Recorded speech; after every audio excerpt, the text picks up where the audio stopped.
we'll cover a lot in this brew actually. Like we have s- it's a very packed agenda. Like it's likely that we extend it a little bit longer than 1 hour, just because we literally have a lot, like a lot for real to chat about. So it should be fun. It should be fun. I'm not hyping it. I know I got killed today in general chat. Don't hype it. Don't hype it. We're just gonna chat about it, guys. We're just gonna chat about it. And Daddy. I think we have a party crasher today as well. Again, um, hijacking everything he can. Here to go So, full hype. I mean, my level of excitement cannot be contained, but I bro, won't let you I guys almost got dampen murder my live excitement. today, Michael. I almost got murder live today, man. I got You, Yon coming for me, bro. you guys are my first line of defense. I sincerely appreciate, you taking the bullets for us while we build world class product here. Of course, man. Of course. I'm super excited about Sage Labs, of course, and I think everyone is gonna love it. It's gonna absolutely love it. Um, so I think we can just get started here right now. So our weekly event happens every Wednesday at the same time here in the Star Atlas voice chat. And today we will be discussing about the economy behind Sage Labs. And we also have a couple updates from the man himself, Michael Wagner. And we also brought a couple images from the Sage Labs UI, but I'm not gonna spoil everything right now. Yeah. We will let it. We will do it when the time is right. But we have that today in the agenda. But before we get started, I want to introduce, as always, my two lovely co-hosts. First, let's start with Dominic Bain. How are you, my friend? Yo, I'm gonna say it today. I am super excited for the brew today. Of course, I know there's been some chatter. There's been some chatter, but I think a lot of the things we talk about, a lot of the things we show today, are gonna shed some light on a lot of the concerns that some people have. Sage Labs, I cannot wait for Sage Labs. I know it's a little taboo to hype things right now, but I really am excited. So excited for the brew, excited to hear about Chris, excited for the Sage Labs updates. So yeah, let's get into it. Bro, is that you dancing there in the Atlas Brew chat? I Bro, see a GIF that says Dominic. Are those your moves, bro? I got some moves, man. Can we start with Fox question real quick? That image he shared? Which uh, one? Is that worth addressing? Dom's which one? debut, podcast debut. Oh no way, dude. Wait, I don't see that one. Where is it? I did an interview. I did an interview covering Star Atlas with Web3 Gamer. It was really fun. If you want to check it out, you can just look up Web3 Gamer Star Atlas on YouTube. But yeah, Drop the I link, was on bro. there. We want to Oh see your face. We want Jesus. to see you talking about Star Atlas, bro. That's what the people want. I'm That's over my here. I'm over boy. here representing the Oni faction. Look at That's that. my Look at boy. that. Look at that good looking boy. Yes, That's a sir. good boy, man. Yes, sir. So, Dom, if you have the link close to you, please drop it. Lord have And mercy. also, everyone who's listening, we used for chatting, we use the Atlas Brew chat. We don't use the one that is inside the voice chat. We use the one called the Atlas Brew. So it's two chats above. But now I think we can get into some noteworthy news. First, we wanted to give a shout out to the Hologram and AFIA for putting together the first Sage Labs sneak peek guides that they have been building just from listening to the brews and just learning, asking questions and everything. And they have been compiling that. So let's drop the link if we can on the Atlas Brew chat, Dom. Big shout out to the hologram and Afia. Guys, we love you and thank you for all the guides that you have been putting together because it really helps a lot the community and also the all the new people that we will have joining to play Sage Labs. Massive. So I appreciate that a lot, guys. Um, I'm not sure if we posted links, but Yeah, I'm I posting have it them here. right now. I just posted both of them. Okay, cool. So make sure, guys, to check that out, and I'm sure the guys will be updating the guides today after all the news that we would probably be sharing.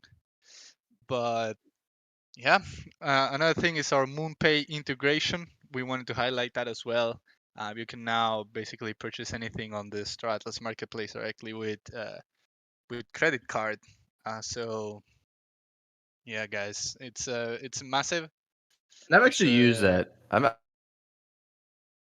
casual, so anything like this makes it. I use it. It's super easy. I literally just use my debit card, got crypto in my Phantom wallet.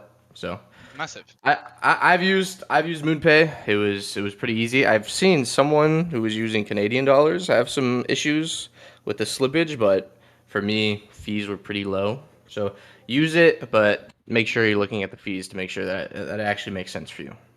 Yeah, yeah, but it's massive. So yeah, make sure to check that out.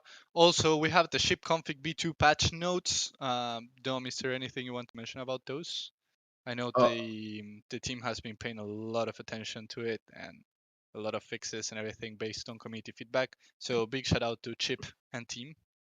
yeah, yeah, yeah. Massive shout out. The only thing I really want to say here is that when we released the ship configs, we did have some feedback, and Chip immediately took that to heart, and he started working even on his vacation. So big shout out to Chip. I don't know if he's here right now, but he's been working very hard on the ship config stuff, and we got a patch out. I'm definitely not gonna go into the patch notes here, but they are in the announcements. I'll drop a link down here. But big W to Chip because him and Xcode worked really hard on this. On Hawaii just with the mojitos and the ship configs v2 next to him, like just hitting, fixing everything, you know? So shout out to Chip. You say Uh, mojitos? yeah, why not? I'm confused. What was this a fire pit session? Drinking mojitos, working on V2 config? From Hawaii, he was on vacation, man. Ah, yeah, yeah, that's right. Yeah, No rest even on vacation. no rest. You have the mojito, doesn't matter. You have to do it. It's the I Star work Atlas every way. day with caipirinha, so that's pretty company standard policy. Yeah, That actually makes a lot of sense, Jose. I'm not surprised in your case. I'm getting a message that they drink Mai Tais in Hawaii. I don't know what that is, but well, cool. Then also, people, you have to vote for the photography career competition. So make sure to vote. Dom, do you have the link Yeah, to the announcements? Oh, it drop was it in. Bahamas. It wasn't Hawaii. It wasn't Hawaii. It was Bahamas where Chip was. So yeah, Drinking Bahama Mamas. I love that, dude. Drinking Bahama Mamas, having people yell at him. That sounds like the life on the beach. yeah. Is what It's it is. But the I Star just Atlas life. dropped the photography career competition voting. I think today. No, no, we have actually, yeah, we have 24 hours left. 24 hours left to vote for your favorite photography career competition photo for the ship's theme. Just a reminder that whoever wins this is able to sell their ship picture on the Galactic Marketplace. It is actually a huge Massive, deal. It's a huge, huge deal. huge. So go vote. Go submit yourself in history. It's actually a really big deal. So I just dropped the link. Yeah, super excited for that one. Yeah, absolutely. So cool. I'm not sure, guys, if I missed anything, but if not, I'm ready to start diving deep into Sage Lives. Well, we do Should I just start? have one additional little announcement is the article is going out. I think it's out right now for Sage Labs. Is it out right now? I think Let's so. see. Should be. Should be. I love how we do it live. How we improvise here with the article. So yeah, the link is live. Let me grab it really quick. But yeah, it's I'll here. drop it on the brew chat. Yeah, I'll announce it too. yeah, and we Just will give me announce it one as well. second. We just got put on the spot by Michael Wagner.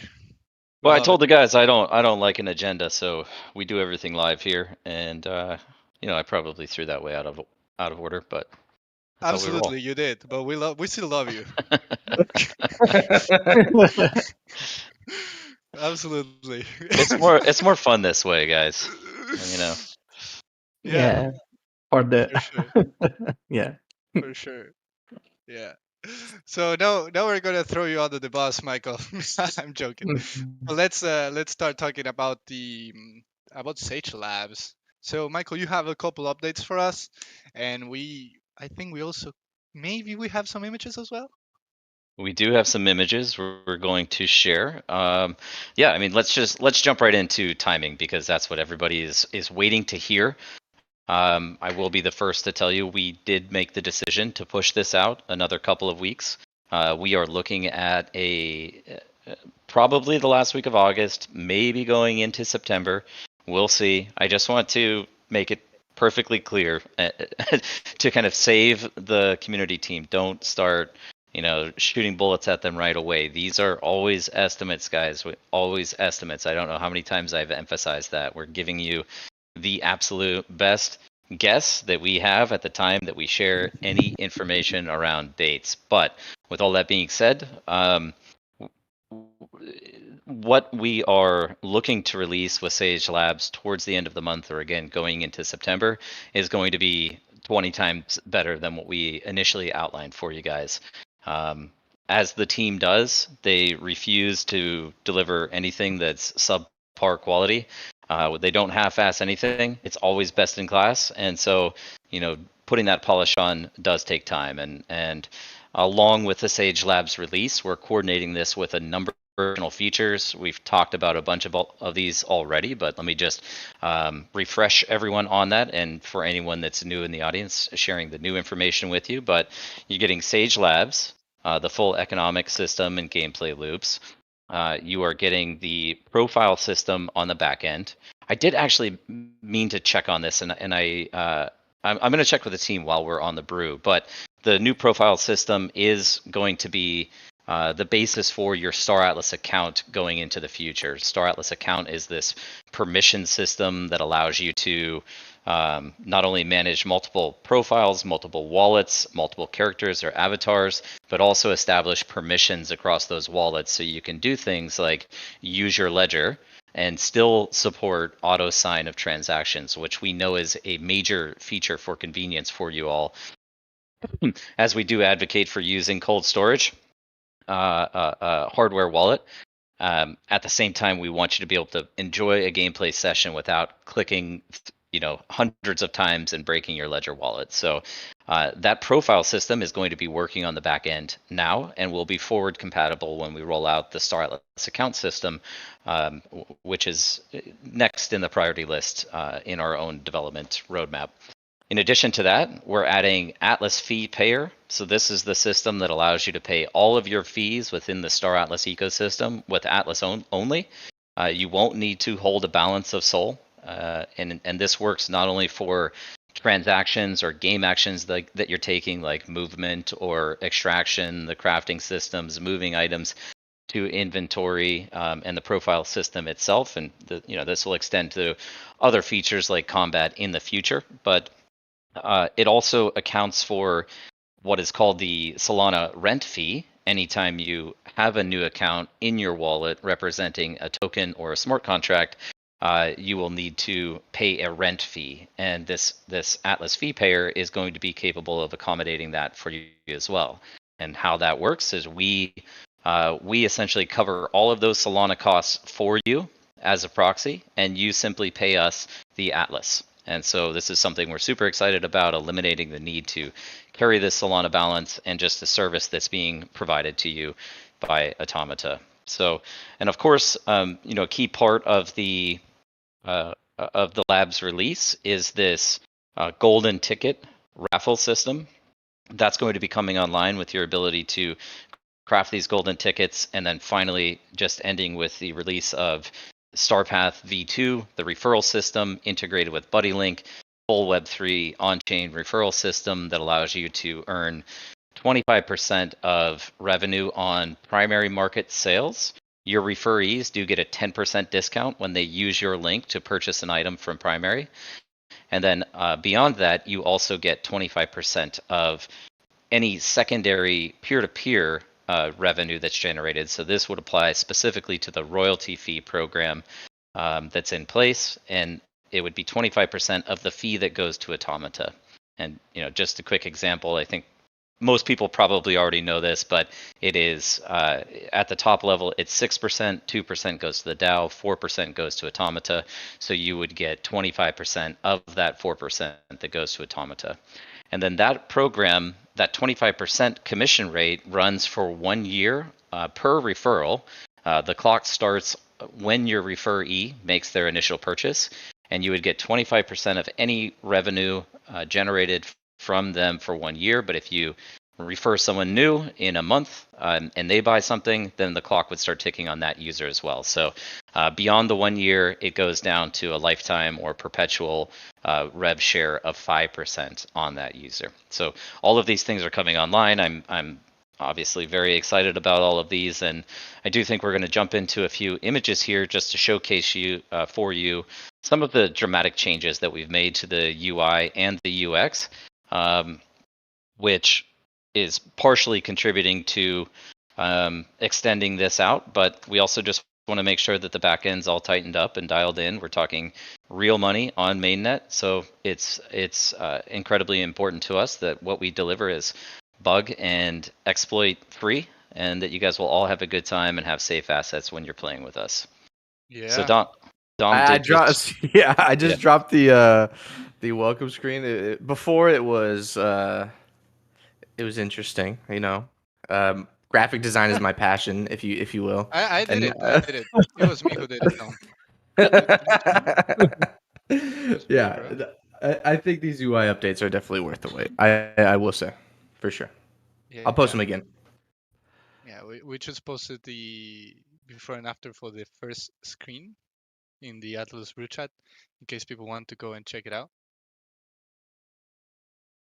Perfect. Sorry, I'm coordinating here on this question too. What I wanted to double check for you guys, and again, we'll have an answer before the end of the call, but just with respect to that profile system, before we share another image, Dom, on the profile system, there's been a lot of questions out there about when people are going to be able to reselect their faction. And I don't know if that's going to come in this release or when we fully establish the Star Atlas account, but we'll find out for you before the end of the call. Some people I know have a desire to change their faction alignment, and so when Star Atlas account is out, for sure you'll be able to do that.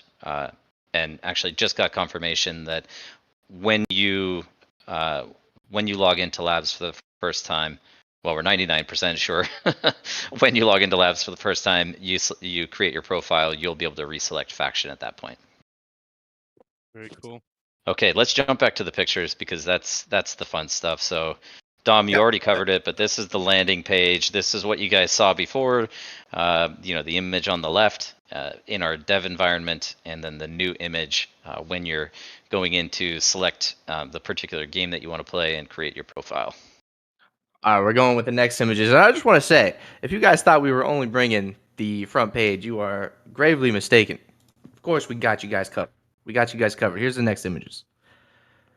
All right. So this one was partially leaked already, but there is a little bit of an enhancement that you haven't seen yet, which is the table structure at the bottom.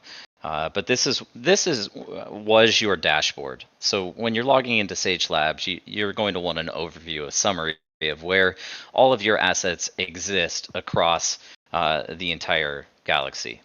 Obviously makes more sense given there's pretty considerable time constraints and time commitments to moving from one sector to another. And if there's not an easy way to track your inventory, you're left moving around just to determine what assets you have in what location. So the creation of the map that you see in the top right, this is not interactive. I do want to be perfectly clear, but that was also never part of the original scope, as you can see it from the image on the left.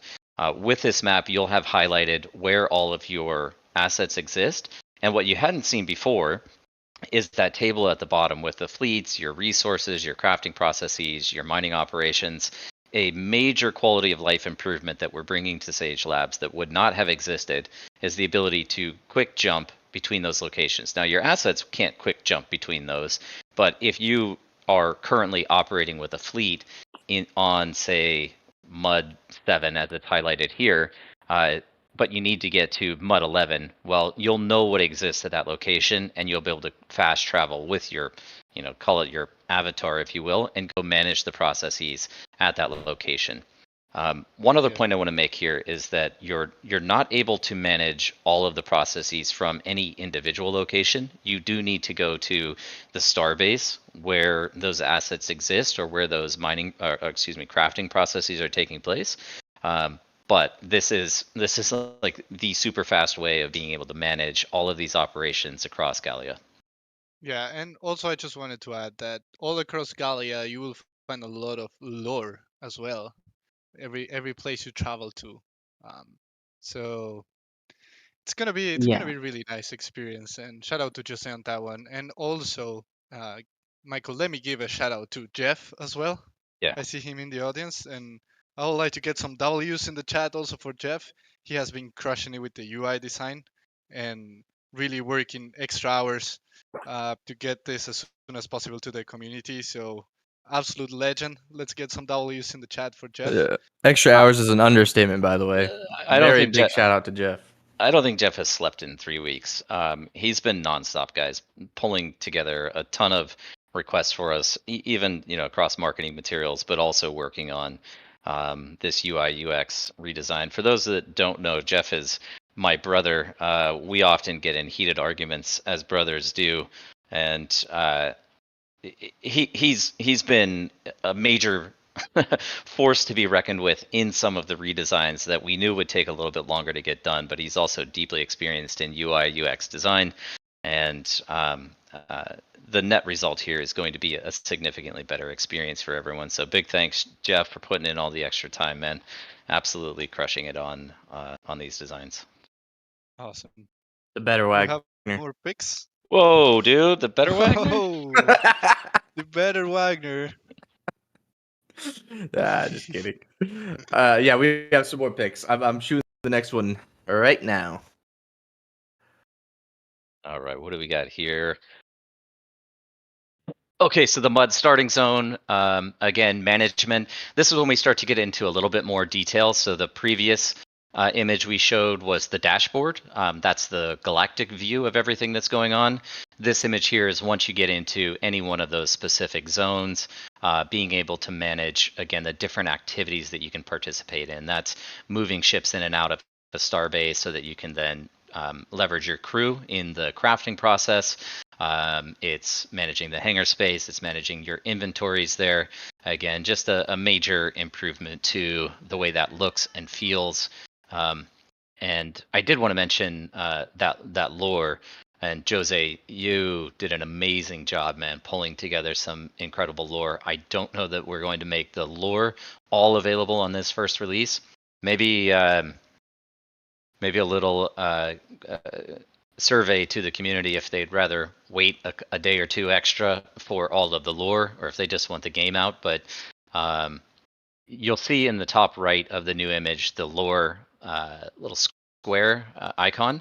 You are going to be able to click into that for every single zone, have a unique name for every sector, as well as unique lore for every one of those starbases as well. So Jose, amazing job, man, pulling that all together. yeah, thanks, Michael. I think that lore is super important for what we are doing here. I feel it's time the community starts to feel inside the Star Atlas metaverse, and it adds another layer of gameplay ability for us. Like, we can set quests that are targeted for activity in certain sectors. In the game, I think everything becomes more real and more immersive with the lore. So, yeah, I think we are going to have lots of fun with that. Awesome. Yeah, Totally agree. super cool. Yep. I think it's super important for the immersion and everything. And I'm sure a lot of theories will be created from the lore. Absolutely. But yeah, we have One one more more. image. One more set of images before and after. Cool. I just want to say, like, the before and after is wild. I genuinely, I know some people are upset, and I totally hear you, and I totally respect that. But I do think the crazy difference between the before and after is worth the extra 2 to 3 weeks for sure. Yeah. I will say. Couldn't agree more. This is just getting slightly more into the detailed view. Once again, previous images were at the sector and the different actions you can take at that sector or in that star base. This is specifically a mining operations view. You can manage all of your different operations across that sector in this case as well. Once again, I think and had Jeff had his way, there would have been even more significant UX improvements. I think we found a happy medium that is more than justifiable for the extra time. That's my opinion. What you guys are getting here is going to be a high quality gaming experience. Could we have shipped sooner? Sure, we could have given you what's on the left today or tomorrow, but I think the investment in extra time for delivering this game is going to make it 20 times the experience with a couple of extra weeks. And I genuinely think that this is going to have some serious legs behind it. Now, we're still continuing work, and we still have development going on for Rec, the WebGL 3D assets, but I could not be more excited about the impact that Labs is going to have right now. Awesomeness. We also know that some people here are waiting for a code for Never Alone. In case you guys are wondering, it is actually live, and the code is Labs Launch Sequence, and I just posted it. So you can get that into Zili and get the XP, guys. Get the XP. As always, it's time limited, so make sure to get that XP to reach the memories in Never Alone Mission 2. So All right, can I share just one piece of alpha from me before I sign out? I'm going to be hanging out. I'll be here for any Q&A, but I'm sure everybody wants to hear from Chris on the econ side of things, just given how energized that discussion was last week. But we did dial in with Chip and Giuliano and Chris this week, or it might have been last week. It was last week. The total point system that you're going to be working with for fleet configuration. Now, you guys will all recall we do not have the oh man, I'm totally blanking on the name of the leveling up and point system going into Sage Labs. And we also do not have the hangar nesting, thanks Chip, the council rank system. We don't have the nesting of ships going into hangar spaces when configuring fleets. That's going to be a feature that's in Rec or beyond. And so we have boosted the total amount of points that you'll have to allocate across any fleet. And that is going to be 145 points. Now you can still reference the point values of each individual ship using the Sage game manual, and just know that you'll have 145 points to work with on any individual fleet. Once again, though, there is no maximum cap on number of fleets, just a maximum cap on quantity of ships based on their point value within that 145 point scale. cool. I'm sure Funcracker, the Hologram, and Intergalactic Herald took some notes of that. We'll get that into the guides for sure. But cool.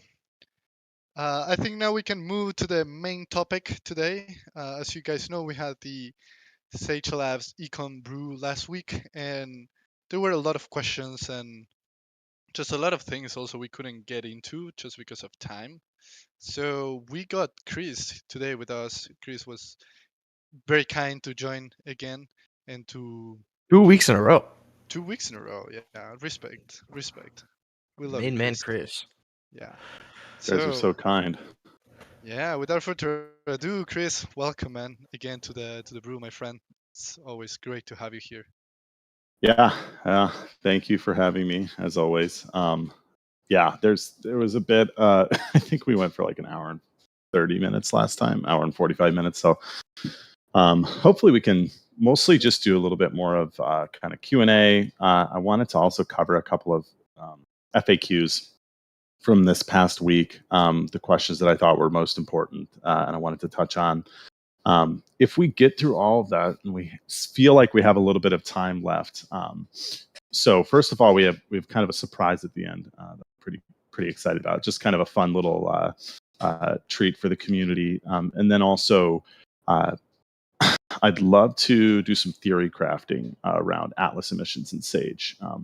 Nice. This is something we think about a lot in the econ department, and we've been thinking about for a long time. So that's potentially one topic that we could get to if we have time. But first, I wanted to go through some FAQs, and I kind of shared these with the community team. I don't know if you guys, first of all, if you guys have any extra questions, the community or the community team, feel free to ask me. This is very much unstructured, but I have a couple of kind of main notes that I wanted to touch on. Yeah, we will for sure be getting questions in real time in the chat, and me, Dom, and Jose are always checking it. So we will make sure to ask any questions that are related to the conversation for sure. So yeah. All right, sweet. So one of the first things I wanted to touch on was just SDUs and how they work exactly. I think there was maybe a little bit of confusion about SDUs. How are they different than craftable assets? How are they used in the economy? So SDUs, obviously, kind of on a high level, they're very, very different than crafted assets. Resources. If you go to an asteroid that has, let's say, hydrogen on it, you're going to be able to start extracting that hydrogen at a constant rate for as long as you're able to. So your ship is either going to fill up its cargo, or you're going to run out of ammunition and ammunition and food, and you'll have to stop that process. Okay, so SDUs are a bit different. You show up at the spot, and you don't have any sort of guarantee of getting an SDU. You're going to be scanning just like you were in escape velocity, but you can scan any space on the map. So once you scan that space, if a couple of conditions are met, and I'll explain those conditions in a second, you have a 25% chance of getting an SDU. Now that 25%, that's an economic lever. We can increase that, we can decrease that in order to make the SDU mining loop the SDU scanning loop either more interesting for players, or more sustainable from an economic view. SDUs are unique in that they are the gating mechanism behind redeeming ship assets and golden tickets in Sage. Okay, so every single ship redemption recipe, this is going to be, these very huge, complex recipes I was talking about in the last brew. These are different than the actual Sage crafting loop. The Sage crafted assets, those are all real gameplay assets that are going to be used in the future in gameplay. This could be for building starbases. This could be, anything from building a starbase up to upgrading your ship. Everything is going to be craftable. Now, the ships that you can redeem for in Sage, those are distinctly different. We don't want to give the impression that, ships are going to be very simply crafted in future iterations of Sage. This is promotional. There's a limited run, limited quantity. Try and get as many ships as you can while they're available.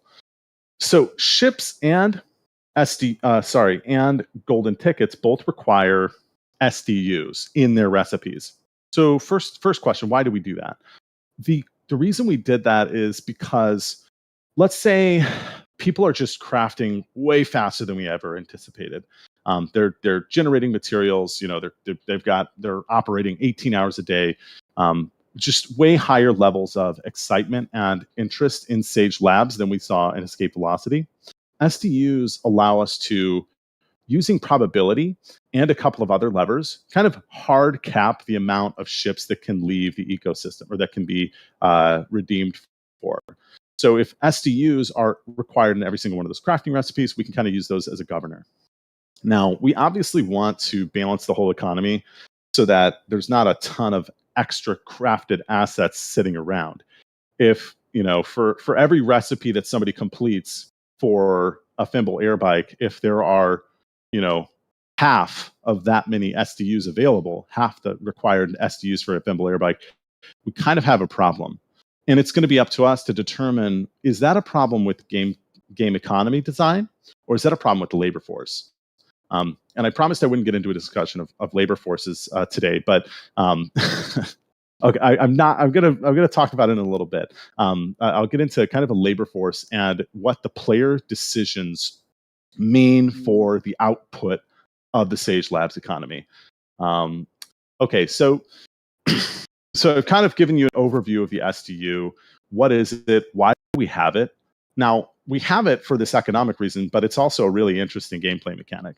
So you can go out and you can decide to look for SDUs, especially if you have an efficient small fleet. So SDUs are, once you've found an SDU deposit, you end up getting a number of SDUs up to 10 equal to the size of your fleet. And this is the size of the ship size of your fleet, the aggregate ship size. So let's say you've got an extra small, an extra small, and a small. That's going to be 1 point plus 2 points plus 3 points. So that's 6 points. You're going to get 6 SDUs. So the whole reason we have this like very kind of very, very moderate scale, or I guess very, very timid scale for SDUs, is because we want to encourage people to give additional, first of all, give an additional job, give an additional thing to do in the labor market, but also to give use and utility to those different, kind of those ships that aren't, we're not talking about an Armstrong tap. We're not talking about, the C11. We're talking about, Joe, who's got a couple of X4s and a Fimble air bike. SDUs, I and this is probably a good time to kind of maybe shift into the discussion of the labor market, but SDUs are going to be very important. And I have yet to figure out how important they are. I've run a bunch of simulations, and I don't want to sound like some sort of Rain Man, but I've run a ton of simulations, and I can't really figure out how the labor market is going to shake out. Real quick point before we move on to kind of talking about the labor market, talking about some of the simulations I've run. I wanted to talk about just the very specific conditions for SDUs. We know what it's used for, how it's used, who would want to use it, or who would want to go find it, and how much you get once you find one. But there are some specific global constraints to finding SDUs. So the first one is a global sector limit, and that is if an SDU is found in a sector, in a specific space on the map, no SDU can be found there for 2 minutes, 120 seconds. Now that is a lever that could change. That's something that we have the ability to shorten or lengthen depending on the production level of SDUs. There's also a 1,500, and this is another lever, SDU maximum limit per minute found. So let's say for the production of the economy is just going crazy. People are really, really focusing on SDUs. They're producing them like insane. And 1,499 SDUs have been discovered in a specific minute. And that's got to be pretty tough to actually do in practice. You will be able to find the 1,500th SDU, but within that minute window, if somebody goes and tries to find a 1,501st, let's suppose they go in and they're doing the SDU check. If that limit has been reached, they actually have a 0% probability of finding an SDU, not a 25% probability. Okay, so if somebody already found an SDU in your space within the last 2 minutes, you have a 0% chance of finding an SDU. If the max has been reached of 1,500 SDUs in 2 minutes, in the last minute has been reached, you have a 0% chance of getting SDUs. So the reality is those two restrictions, while they seem pretty like, oh man, that's going to be hard to find an SDU, both those caps are going to be very difficult to achieve. And those caps, this is a really cool feature of having already released escape velocity, is that those caps were determined, and actually this whole system was determined based on data we had from escape velocity. So there was actually like a max number of discoverable loot in escape velocity, but we never really reached that max. And so we have a lot more information about how people behave. Now I want to get into kind of. Chris, Yeah. before Sorry. we get into the labor market and everything, sorry to interrupt you, man. No. Say the line. Say the line, Santi. Yeah, well, you need a sip of water. Yeah. Do your I- thing. I feel like Bart Simpson a little bit on that one, but yeah. But Chris, just before we move to that, I would like to see if there are like any questions on the SDUs, just so we are sure that we are clear on what we shared. Good call. Good call. And then we can keep moving. But I'm reading the chat, and also if anyone wants to unmute and shoot a question, please feel free to shoot a SDU related question. But we are also reading the chat. If not, we'll keep moving. I see a bunch of people typing. Yeah, I see Puck the Pirate saying, "What is the value of a data runner in finding SDUs?" What is the value of? I What does think that mean? it means, the question is, if I'm interpreting it right, I think it means like, why would a data runner be interested in SDUs? So, I mean, a data runner would be interested in SD. And obviously, this is like a very early. I don't want to talk too much on the game design side of things, but this is a very early version of the data runner. And I see Chip actually in the comments, so hopefully he can. Hopefully he's helping us out as well. But this is a super early version of data running, right? SDUs was kind of a last minute ad that we really tried to push hard and say, hey, we need another dimension to this labor market in order to make things really interesting. And as I'm studying this environment more and more, I truly think that was like a huge boon to this economy. It makes things really interesting. Now, what is it going to actually end up shaking out to be? What are the best ships? I think that's TBD. Obviously, as we move forward, data running ships that are specifically designed for like intercepting data, those are going to be more useful for this type of an activity, and we'll do the balancing appropriately to try and make that happen. Great. Real quick, somebody asked, is the 1500 limit global across the whole universe?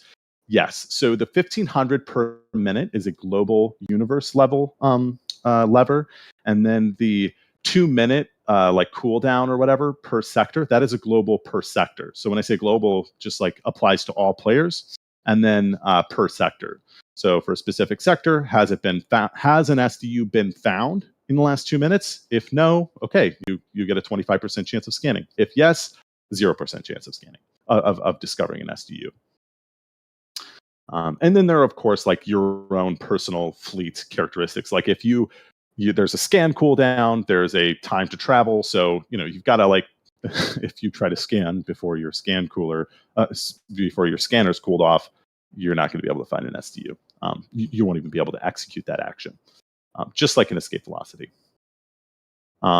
Somebody posted the ship chart. That's perfect. Now, so you can kind of see this like fleet size required thing. The way SDUs are discovered is just on the actual size. So if you look at the left column of the like class to fleet size mapping thing that Chalden just posted, extra small is 1 point, extra small 2 point, small 3, medium 4, large 5, and so on. Right? We're not talking about their actual fleet size, which are scaled numbers based on like an exponent scaling. Okay. Cool. I see another one, which is, do SDUs expire if not found after X time? So here's the interesting thing about SDUs. Because the escape velocity item discovery program was not written on chain, we actually had to pre-populate those assets. And there are a couple of reasons for that. First of all, it was easier from an implementation standpoint because that was a Web 2 program. Okay. Second of all, there was a huge kind of conflict of, there's like a moral conflict if we knew where those assets were. If those assets were queryable on the blockchain, for example, that's problematic. You just go to the location because you know where it is and you go and discover the asset. With SDUs, they don't pre-populate. You just show up to a space that meets the qualifications. If all the qualifications are met, you have a random chance of finding an SDU. So there's no expiration date on these things. Nice. Nice. One tiny one of the first points I wanted to point out, and kudos to the community for kind of bringing this up. We had originally said SDUs don't really need a weight, but the idea that you could have infinite number of SDUs on board seemed kind of sketchy. So we did decide to go with a small nominal weight for SDUs on the ship. So you will have a limited capacity on how many SDUs you can scan for. No big deal there. And honestly, Chip, did we end up having a food cost for SDU scanning, or is that not in this version? I don't know if he can answer in the chat. Nice. He Putting says Chip no. on the spot. Well, he's active. He's sitting there. Yeah. He Okay. So signed up no, himself. so this is a free action. Now, the real cost of SDU finding is going to be traveling, getting to and from, a location, scanning a spot, and leaving it, and scanning a new spot. Okay. So that's pretty much everything I had on SDUs. I think Hey, one of Chris. yeah. Sorry, I just want to jump in real quick on Bodhi's questions, unless you had something you wanted to wrap up there. But just before we transition, I just want to address some of his questions. Yeah, no, that's fine. So Bodhi's been asking specifically about bot prevention and risks to botting. There are a couple of dramatic factors at play here that are substantially different from the way that escape velocity worked. We all knew that there was no economic consequence or cost to enter and play escape velocity. It was essentially locking temporarily 1,000 Atlas, which was an incredibly low dollar value or dollar equivalent value. And outside of the movement actions, the scanning actions were all free. So first and foremost, going into Sage Labs, something that we've emphasized from the beginning is that there is a true economic cost to participation. That means that if you want to have hundreds of ships that are just out there in any automated fashion scanning for SDUs, well, you need to own them. You need to buy them. And to whatever extent there's any incentive for people to participate in botting, it means that they need to go purchase ships off of the marketplace. Now, it's true, some people have big fleets, but I think a lot of the people that have fleets with a lot of their current allocation to these smaller ships will see benefit in using those directly in the crafting process. I think most of the legitimate players in the ecosystem today with these large fleets, again, are going to see far more benefit by participating in the extraction and crafting loop than by participating in the SDU loop. However, beyond that, I'm talking about bots right now. Beyond that, these bots all have a recurring expense function associated with them. If they're moving around the map, they are spending resources to do that. They're also spending, if they're using Atlas Fee Payer, they're spending Atlas for every scan, or otherwise they're spending Soul for every single scan. And who is going to be responsible for providing the resources to these bots? Well, it's you guys. You guys are the ones that are going to be going in and crafting the R4, which gets consumed through all of this process. So the sheer sophistication in the economic design here, and again, major kudos to Chris and to Gareth and their close work with game design team. But the sheer sophistication of the economy is going to be almost punitive if you're looking to exploit using a bot. And I'm just going to finish here by saying, we don't have anything explicitly against automation. In fact, we are opening up the IDLs, which are the kind of the access to the on-chain programs, so people can build their own extensions of this. And my hope is that people do build a way for people to operate more conveniently across Gallia and the further Star Atlas universe. It's where we have to draw the line is when it becomes egregious and exploitive and to the detriment of other players. That's what we're monitoring for, and we'll learn a lot from this, just like we've learned a lot from escape velocity. And we've been able to implement improvements just based on that data, and this is going to be a continuously improving process. But we are thinking to some extent about bots, but just understand the economic costs and economic consequences make it far less likely for bots to profit off of this system. Yeah. And also, we're always taking a look at the bot activity and everything. As you guys know, we took measures on escape velocity against them when it became like just yeah, egregious, as Michael said. So yeah, it's something that is in our minds for sure. Yeah, I think especially from the econ side, like the very kind of nuanced or approach. Sorry, we are going to take a very nuanced approach. You know, we will be. I think our philosophy, at least for escape velocity, was monitoring and enforcement. Right, like let's just monitor, make sure that there's no egregious abuse, and there's nothing wrong with automation. There's nothing wrong with bots inherently. It's just problematic if they're causing issues, right? If they're causing issues, with in terms of the experience that other players are having. If you're thinking about an aim bot in Call of Duty, that's a much bigger problem than a bot that automates farming wolves in RuneScape. So I think we take a very moderate approach to it, where we monitor, we have ways of identifying suspicious activity, and then we try to enforce that. And then obviously, I mean, we had a very lenient protocol for escape velocity, where people were able to rebuttal and say, hey, no, I'm not a bot.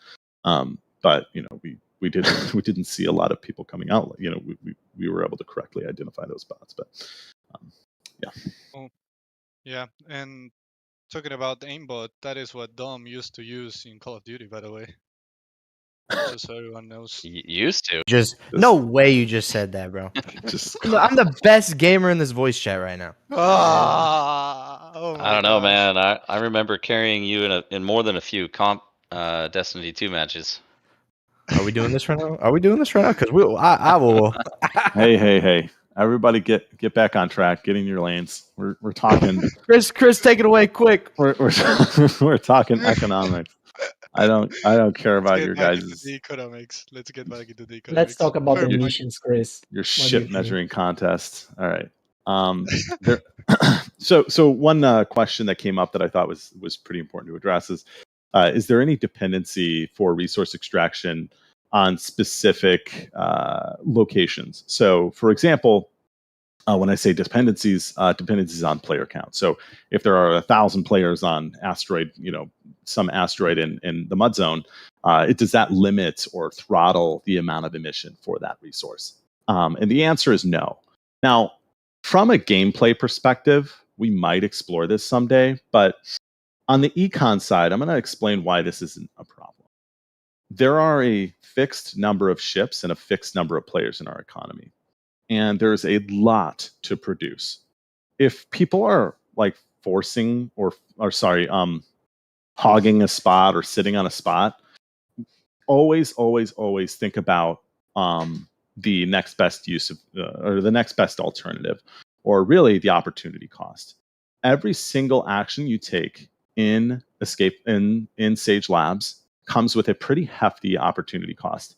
And this goes back to my question, my conversation about simulations that I kind of wanted to bring up, and my conversation about the labor market.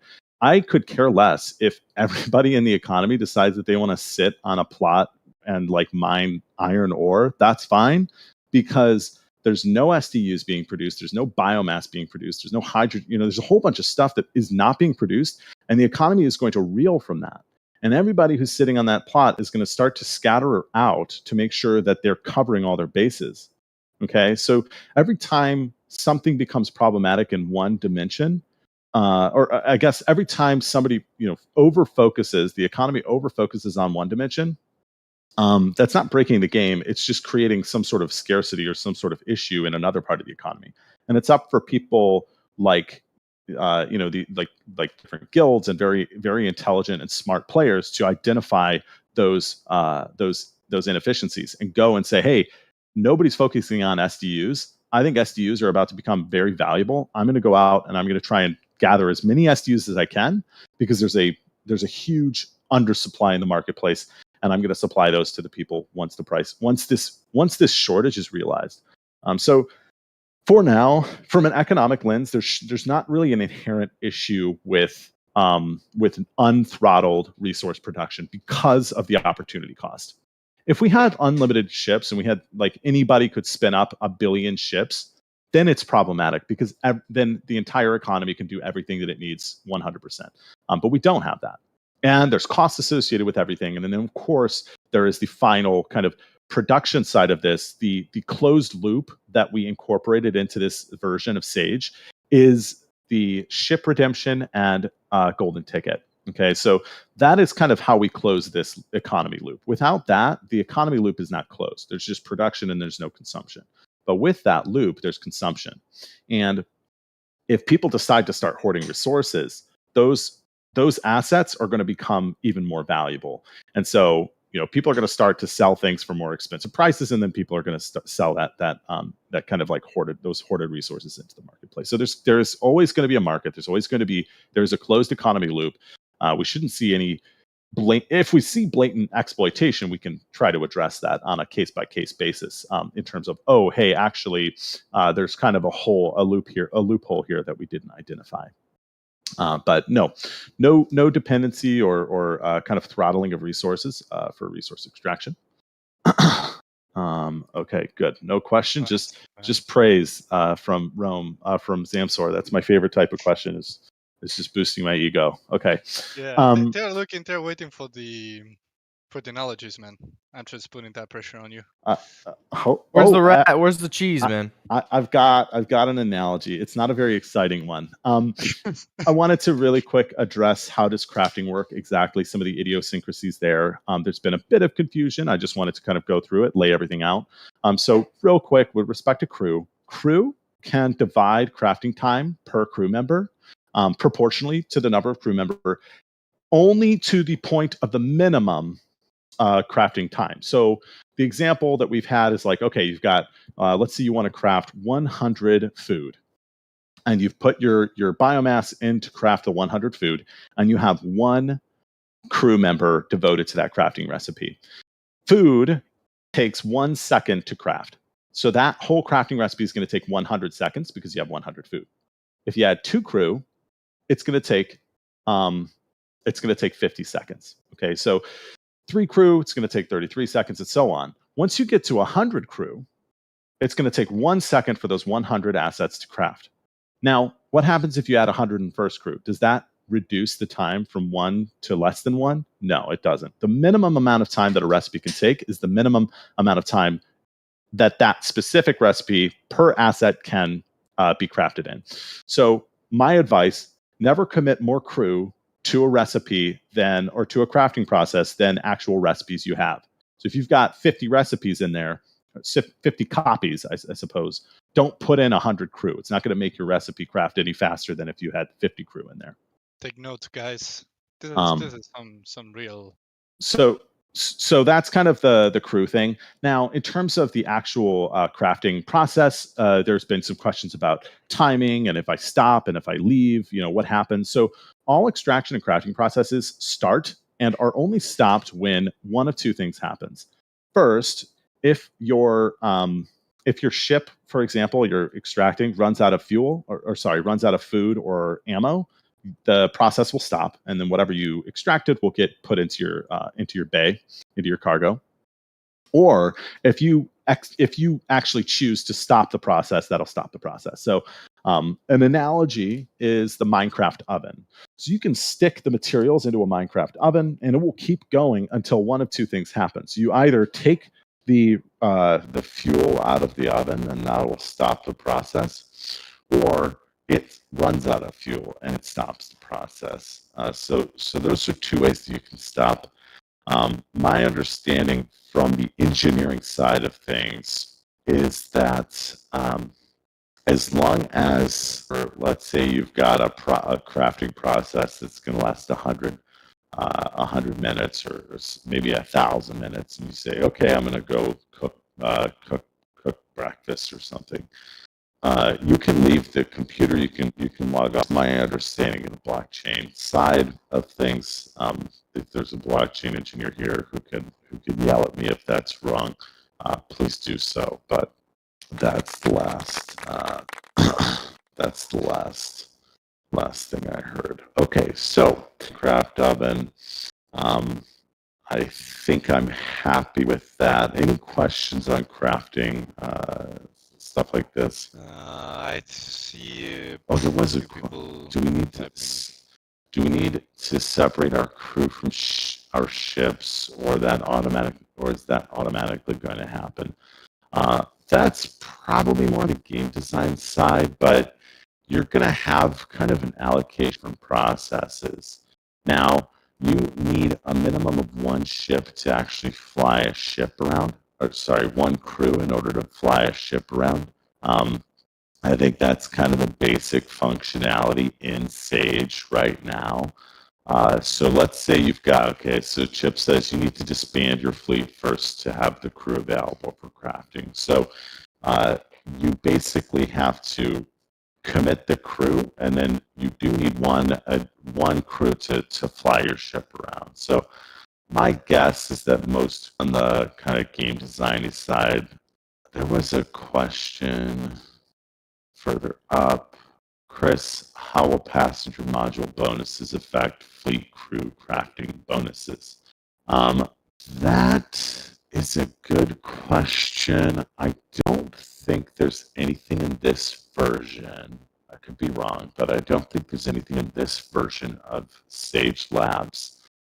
Now, that said, and I kind of put this in the chat a couple of weeks ago, Chip and I are both super excited, and Giuliano, of course, that like the actual individual ship stats are going to be in Sage Labs. So not just treating them as an extra small. Each of these ships is going to have different things that they're good at. So some of them might have better fuel efficiency. Some of them might have better extraction efficiency, etc. So I'm not sure though if the passenger module bonus is did say that you impacting get this version.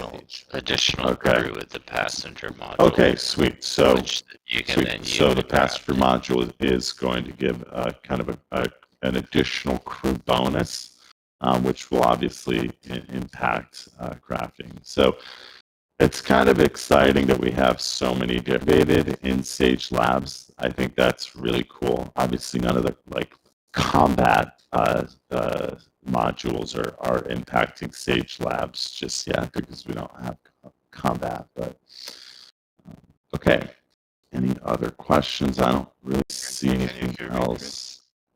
Will we be able to? Yeah. I was having Now I problems can. with my audio. I think it's a good moment to drop the one extra. All image right. that we had This is about probably a the good crafting. opportunity, and I know we're like already in an hour. We are fine to extend a little bit if you have time because We also need we to just get code. We did. we dropped the We code. dropped We dropped the code.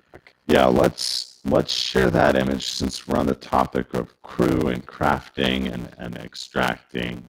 Let's drop the image, and I can maybe explain a little bit. Sure, let me. Although How about let me this explain is the kind of- competition part of it, and then I'll pass it to you. Does that sound definitely. good, Chris? Because I've thought about this a little bit. Sure. Okay, guys. So I'm gonna drop an image, and in is we want you guys to guess, draw the lines yourselves, and like what crafts into what. So I'm gonna drop the image now.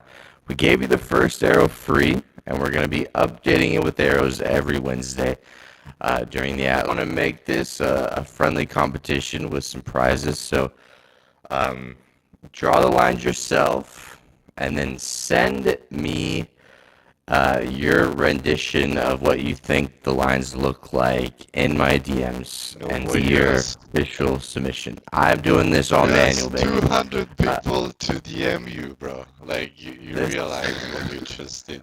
This is all manual. It's it's okay. It's totally worth it. Totally worth it. It's gonna be a fun time, guys. It will be healthier for you, bro.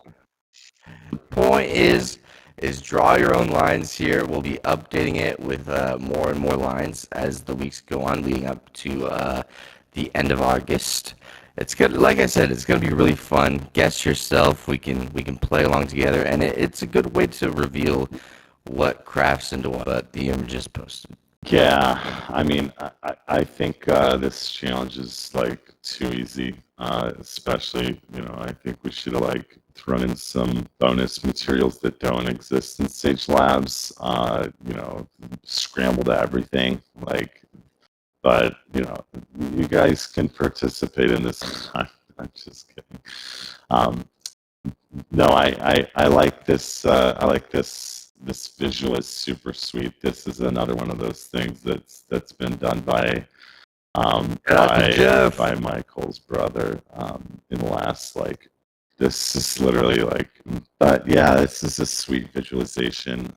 It gives you an idea of the different types of assets. This is pretty much all the assets in Sage Labs that can be found, that can be crafted. SDUs aren't in here, but SDUs, it's not a whole lot to say. I think all of the crafting recipes are in this visual if you connect the lines.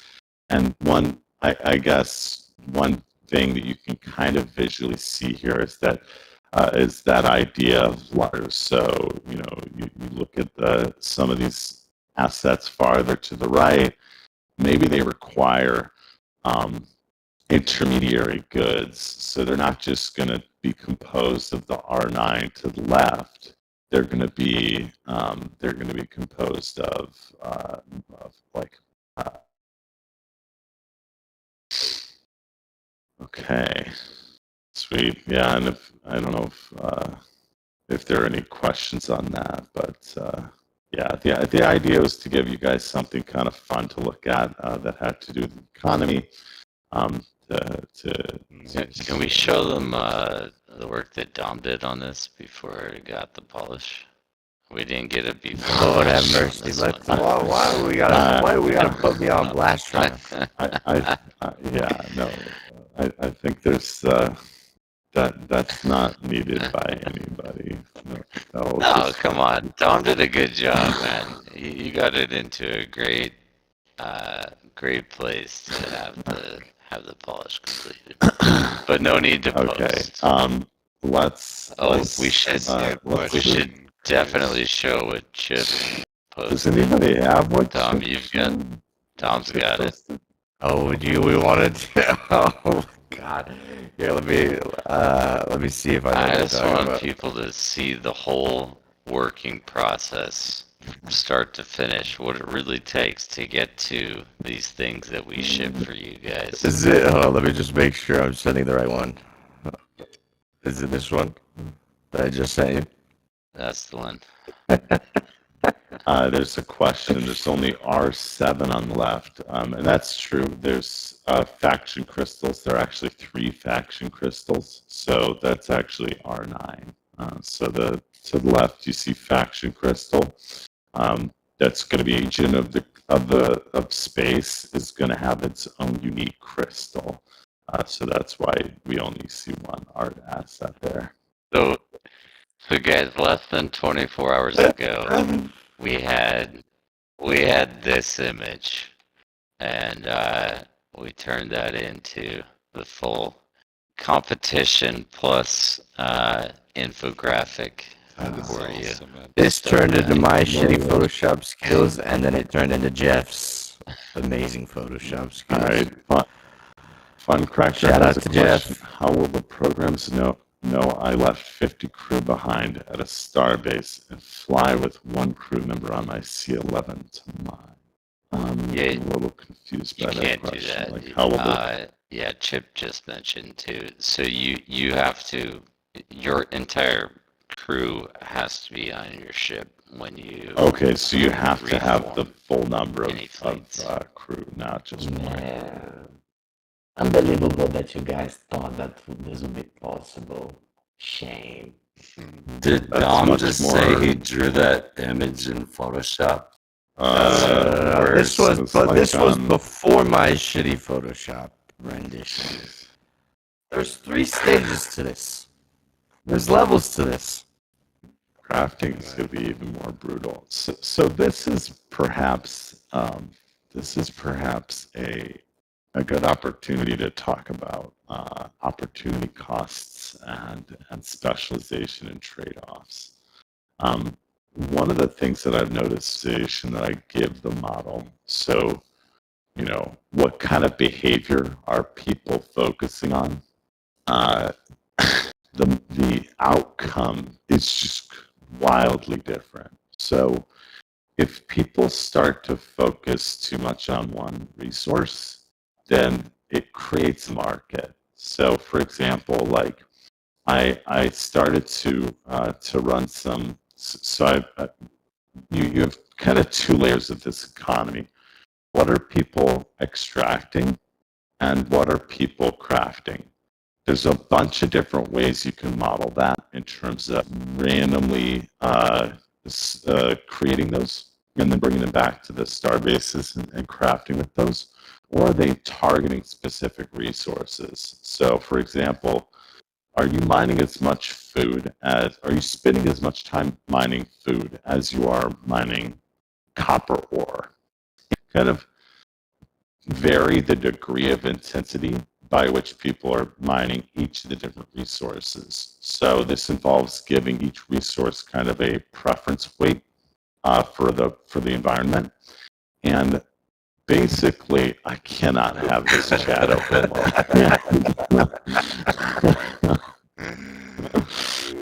Are the donuts? Were the donuts are making you hungry, or? No, I have not had lunch yet, so yeah, that's the problem.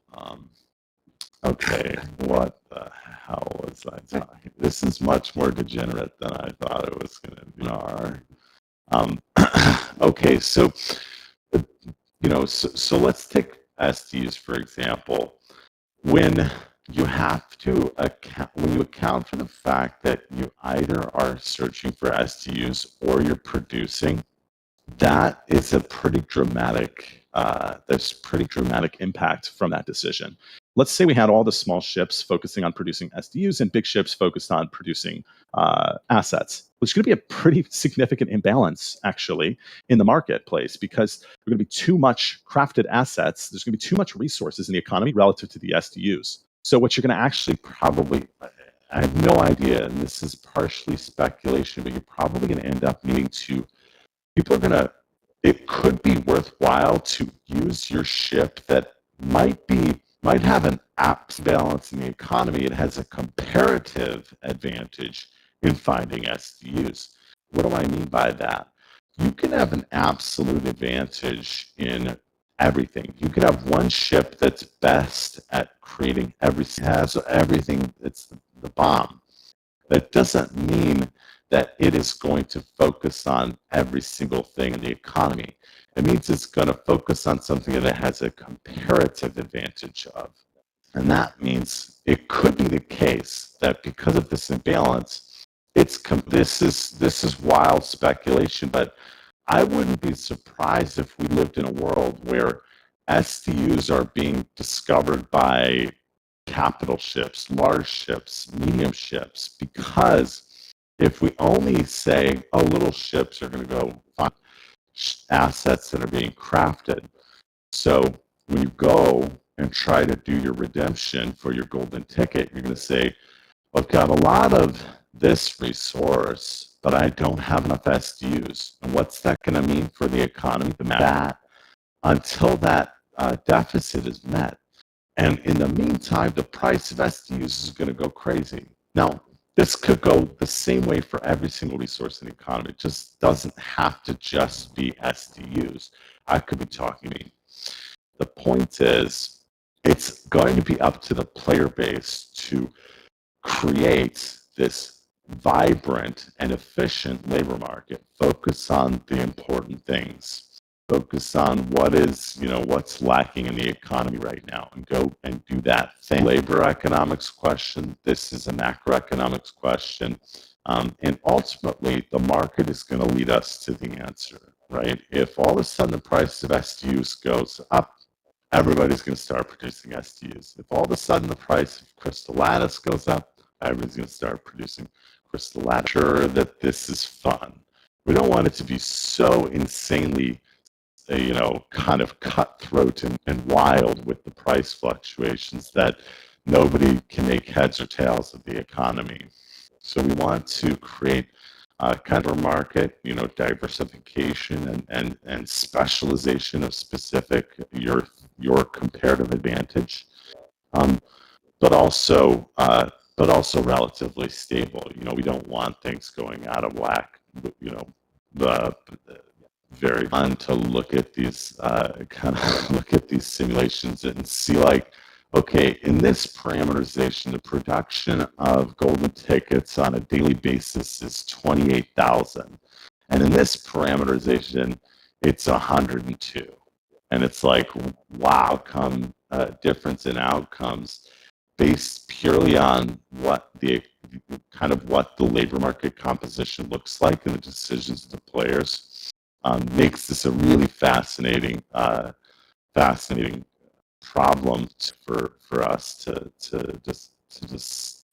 look at and discover new things in, as the Yeah, man, economists. I can only imagine how many charts, I was saying it in the chat, but how many charts will be produced based on like those balances between production of all the different resources that are in the stateless economy with Sage screen just for that. Yeah, New one. I think Afia and Stardust are gonna come up with some sweet stuff. Absolutely. Like there's gonna be a lot of layers. You know, some of the first things that we're going to be interested in looking at are just production levels. Okay, how much is ore? How many SDUs are being found? Kind of these just regular old counts, monitoring the economy, its production level. That's kind of the GDP side of things. And then also getting more nuance. Where are people going? What are they doing? Why are they doing what they're doing? What do fleet you start to get even more nuanced and look at time changes over time and distributional differences, and yeah, there's a lot of exciting stuff that we'll be able to look at. Cool. Cool. I'm not sure, Chris, if you want to cover anything else. I know there was something about the Atlas. I don't know. So that's a can of worms we can open if we want to. We got through pretty much everything. We answered a lot of questions. I'm pretty happy with what we got through. There was the potential to kind of just missions in Sage, and that would kind of be like transitioning from score. Let's see if the chat wants to hear about this or not. Like, I want to see if the guys in the chat think we should get into this for a couple minutes, probably 15 more minutes. Okay, I think the answer is pretty clear. Yeah, I don't. For an hour, Have they ever said no? I see one no. I see someone said no, not now. Okay, that's no. I see a bunch of no's. No. Oh man. Nah. Let's do this. I'm taking them as yes. We got like a chunk of no's. No to no. I think that's a yes. They're just trolling. No, we have not said no. It's reverse psychology. Okay. So here's kind of the very first. So one of the reasons I think this is something I thought would be fun to talk about is really just to get a thermometer, a gauge on the community's feelings. Now, the full Atlas emissions, and it's going to heavily rely on a player's interest in their faction. So, how much did you contribute towards the Mud faction in the time? In this season, how many starbases did you blow up? How many other enemy players did you blow up? How many starbases did you build? All these kind of like, and then from there you get rewarded with Atlas. Now, what we want to do, one of the things that we noticed when we launched the R4 economy was just the kind of the success of it and the fact that people were just fascinating instance of truly our first labor economy, which was escape velocity. And that's not the most interesting economy, but with the launch of Sage Labs, we're going to have an entire.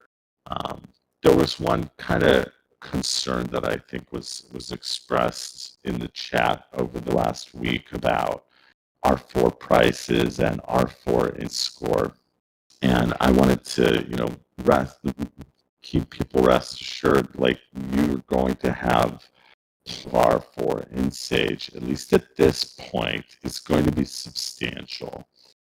So I'm not too worried about the score R4 economy going forward. That said, I want us to get put our hats on and think about what does the Sage economy look like with respect to Atlas, and with respect to our ships. The only reason faction fleet needs to exist once we've launched Sage, once we've launched R4 loop, Atlas emissions, all this different stuff, is really just to keep people engaged in the environment.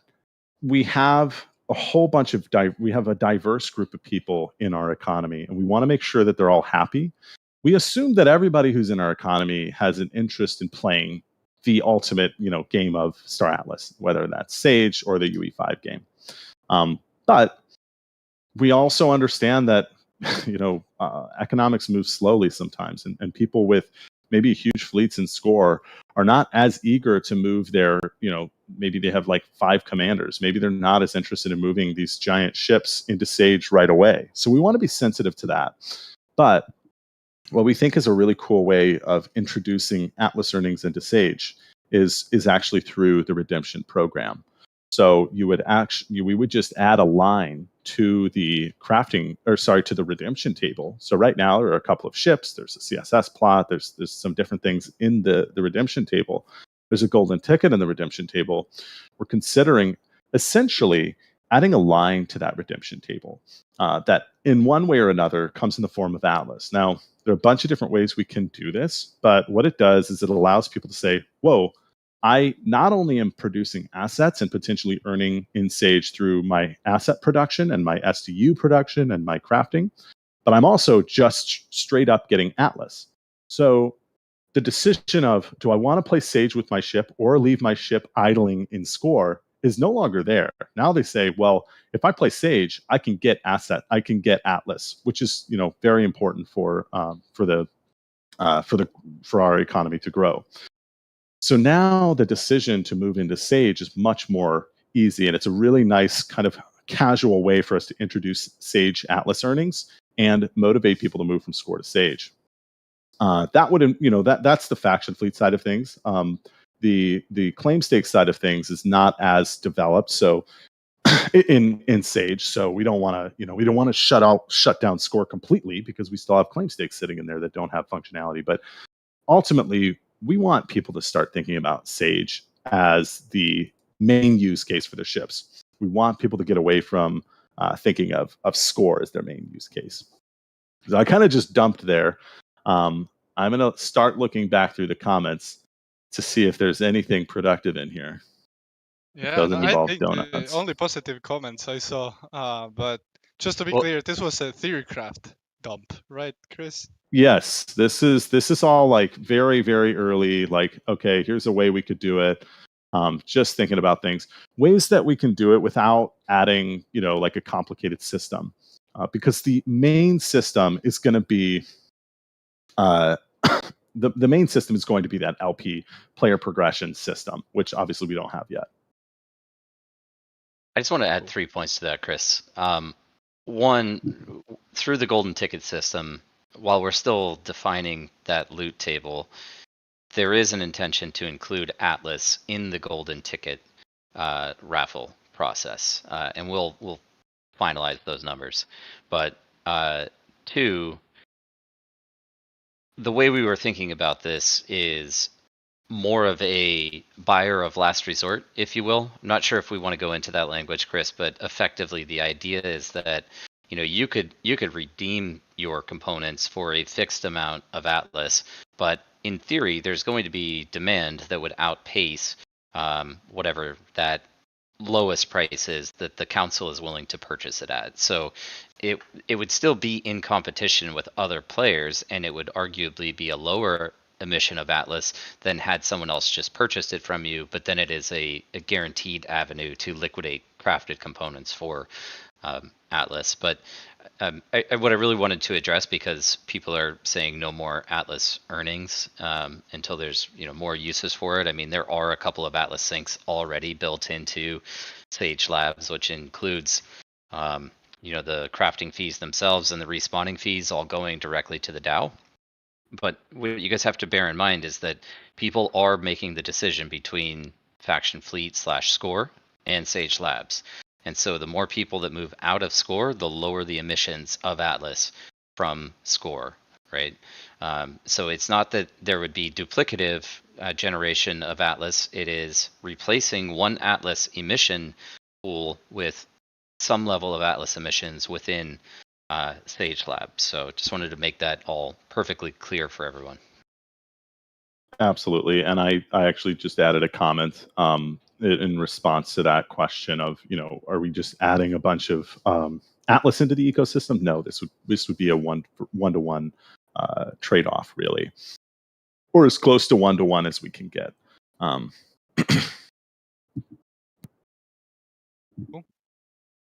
I think we're close to the 1 hour and a half, so I think we should maybe start closing a little bit. So I'll ask first Chris. First, say thank you to you, Chris. As always, it's a pleasure to have you on the brew, and the information that we are dropping here is super important, and I'm sure that people have been taking notes, and this just helps the overall community to actually be better prepared for our Sage Labs release. So thank you, man, for taking the time to just come here to chat with us. Awesome. It's always a pleasure. I like talking about this stuff, and I think we're in a very, very exciting time. It's just been very interesting to see. I'm sure at this point everybody knows how the market is looking. Like, it's looking very good for ships because ships are now this valuable gameplay asset that people want and they want to engage. So it's really cool to see. Yeah, it's really cool to see the kind of like macroeconomic response to everything that's going on. So, yeah. Yeah, man. Yeah.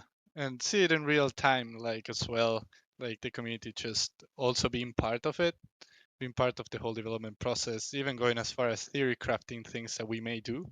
I think that's massive. So yeah, thank you for sharing that as well, man. And I think I say thank you for myself, but I say it for the whole community, man. Everyone really appreciates you taking the time to come here, and same goes for Michael Wagner as well. So thank you, man, for joining as well. Oh, I know it hurt you to have to say that, but no, I have always to. appreciate. I need to keep my job.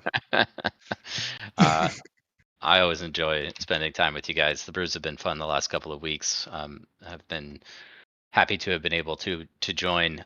Man, I don't want to get accused of hyping stuff up, but I do have like one cool piece of information that I think would be fun as a way of closing this out, but I don't know, man. I don't want to get people too hyped before we dial it all in. So Just do it, Jesus Christ. Just do it. Yeah.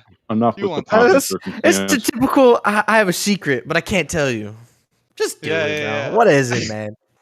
all right, well, so Chris is well aware of this, but we've been working through the redemption formulas. I do want to emphasize here, you're not actually crafting ships in Sage Labs. You're depositing these components and materials that you've crafted, and the faction is rewarding you with a ship. So think of it more as an exchange of components for this reward from the faction.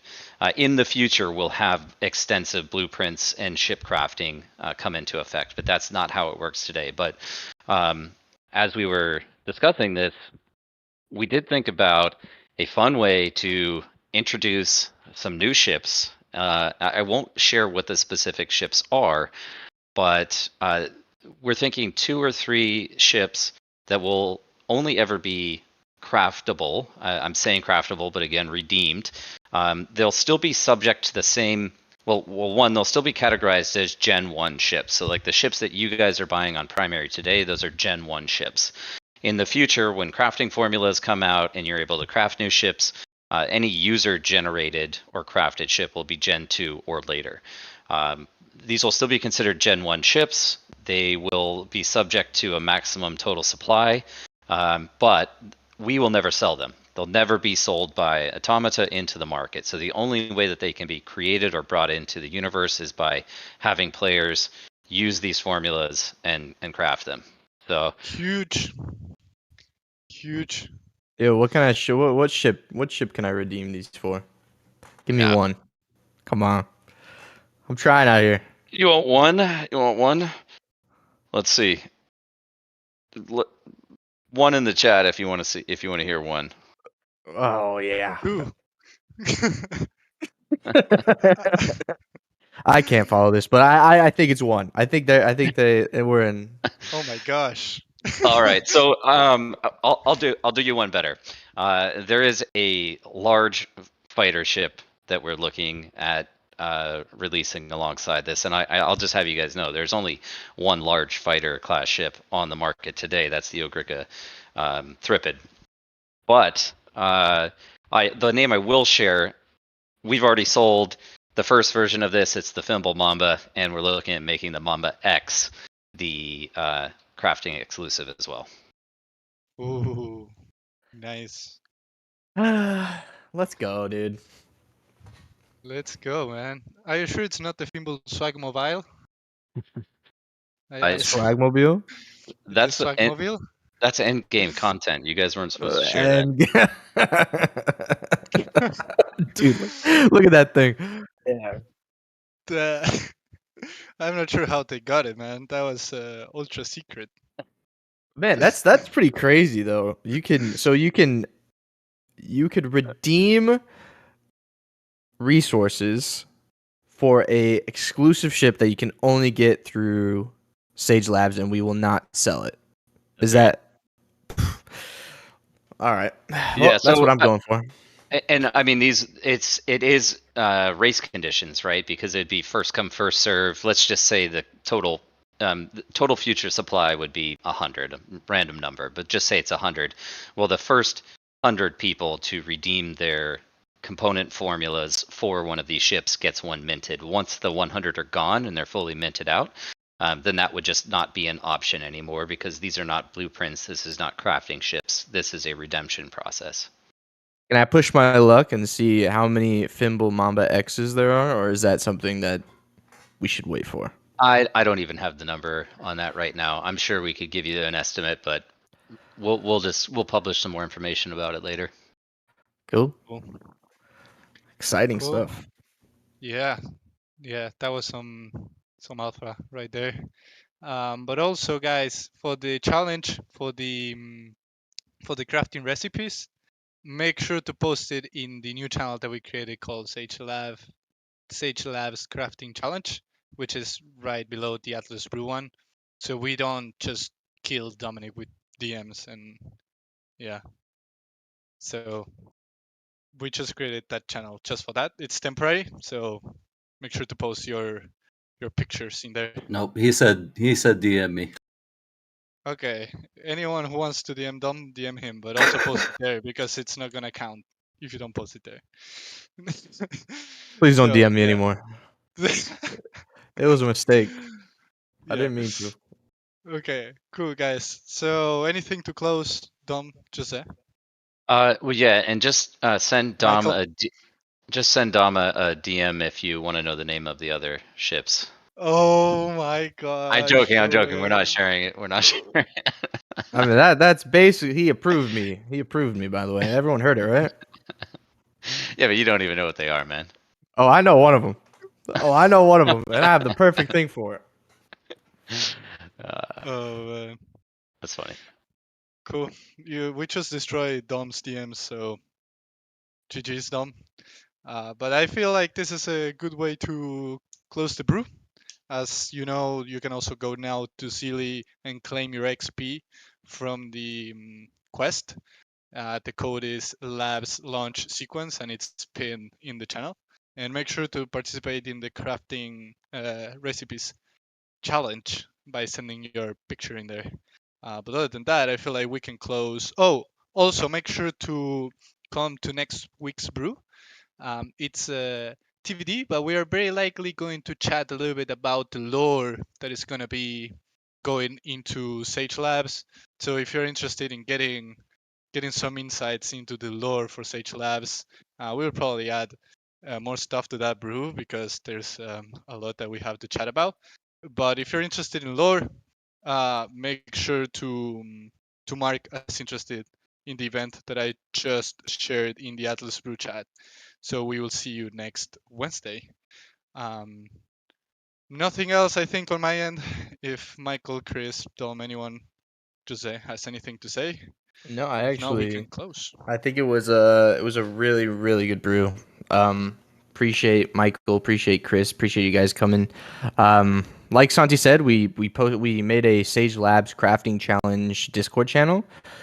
So go submit your renditions of what you think the crafting recipes are, and we'll give away a couple ships to people who get closest before uh, when we send out what the final rendition is. So thank you guys again for joining today. We had a lot of people join today. Appreciate you guys joining. Once again, just thanks to my co-host too. I feel like I don't thank you guys enough. Yeah, right. That's true. That's probably true. Nah, joking. But also make sure to go and like and retweet the tweet we just posted from the community account. 250 people in today's brew on a Wednesday in the middle of the week of the day. So make sure to go like and retweet that one.